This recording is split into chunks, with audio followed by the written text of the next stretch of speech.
tapos power button, tapos LCD na rin. Pwede pa sana yung LCD, kaso sinuggest ko na sa customer na magpalit na rin kasi may basag naman. Tsaka nakataya yung buhay ng LCD niya pag nagpapalit tayo ng charger pin at saka power button. Dito kasi binabaklas to sa LCD, inaangat, marami ng lamat o basag, kaya pagka inangat natin yung LCD, basag na rin yung LCD niya kasi may lamat na. Baklasin natin.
So hindi na muna natin palitan ng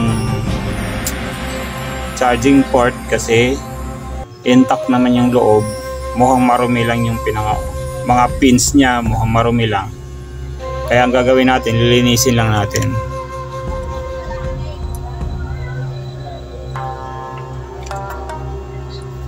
Kasi sayang to, original to eh. Hanggat kaya pang i-save kasi yung original, gawin natin kasi sayang ang pyesa. Tama, ang linis pa. Talagang na-corroded lang siya. Madumi lang. Pero hindi naman ganun ka-corroded. Proceed tayo sa switch kasi yung switch niya hindi nagba-bounce ng matino. Yung pinaka-trigger niya kinalawang din. Yung trigger, papalitan natin yung trigger niya. Kasi kinalawang na. Ito yung parts.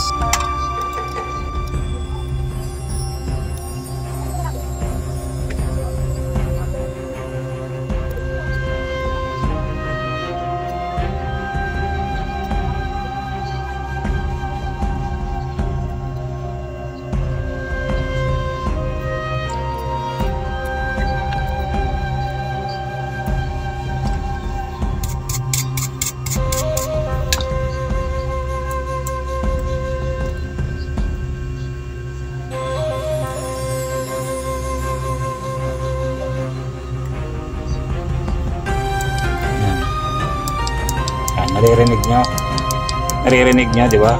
Ganda ng Logitech. Okay.